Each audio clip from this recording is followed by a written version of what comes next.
Mr. Wagstaff is a leftist columnist, and he wrote an article a little while ago, and I happened across it. So it's been out for a little bit, but I wrote a comment to him about his gun control article that he wrote, and in his article he states how we fear gun control us on the right, whether you're a conservative, libertarian, or Republican. He says, but we fear gun control. We're in fear of it. We're like scared of it happening, and I have something to say to Mr. Wagstaff, and a couple people I know personally have read to, and they think that this should be shared, and I would agree, but I'm not a cocky individual. I kind of am, but I base my opinion on my own work based on not my own opinion, but other people's. You know what I mean? Because you're always gonna think you're sexy looking in the mirror.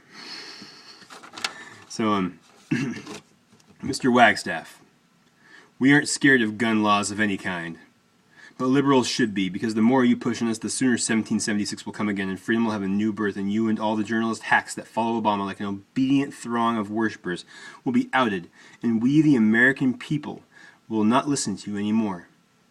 However, you can let go of your ego, admit your wrongs, and be part of the return to principle, instead of clinging to your lies, and suffering in the dark corner of obscurity where the spotlight you thought was the truth used to shine. But it wasn't the truth. Lies, like any bright light, draw moths, and you and the leftist media circled around that light, trying to protect it from any external source that would suffocate it. But like any light that bright, it cannot go on in perpetuity. And it is obvious now, you are no longer protecting the light, but worshiping at it. Because if you were looking anywhere else but right into its blinding radiance, you would see that people are starting to go to other lights.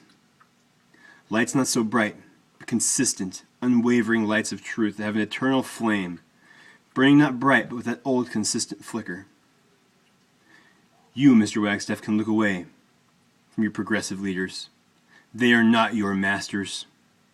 And the government that he wields as the source of his power was a weapon that we gave to them and we can take away.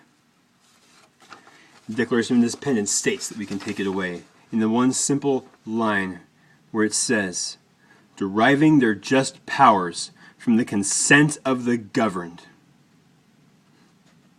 But we can retract the consent. And if we do it now, Mr. Wagstaff, and people on your side realize and make it happen and help, we can do this with ballots. If this continues, it will take bullets. The government, Mr. Wagstaff, was the thing that was intended to be limited by our founding documents, not the people that created them. Arguing otherwise, Mr. Wagstaff, is like a slave trying to convince his fellow slaves to give their master a bigger whip as a present.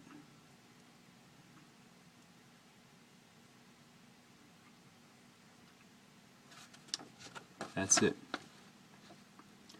I thought it was pretty powerful. I think that we need to remember when we argue with these people, that last line, when they argue for more things and more government, more control. Bring up the fact that their end goal is the oppression and totalitarianism that crushes man's spirit. And to defend them is like a slave giving his master a bigger whip to beat him with, and arguing and defending his right to do it. Think about the part about the light. They're drawn to this light. They worship at it now. They're not protecting it anymore. They're worshiping at it. And you think they're protecting it the way the media is, and the coverage they give to certain things. But that's it's at worship now. Because they can't really protect it, they can just deceive. And more people are noticing. We have to point this out to people, though. That the idea that truth is not relative but universal, that there is right and wrong,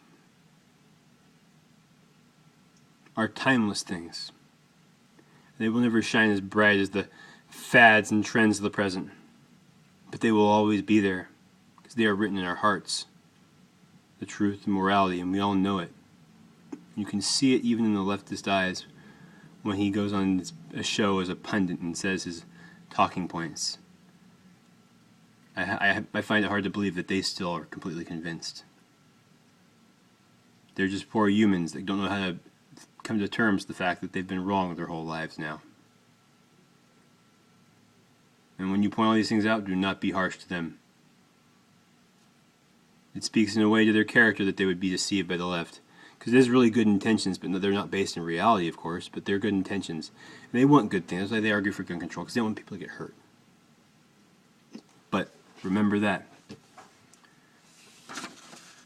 They're not bad people necessarily.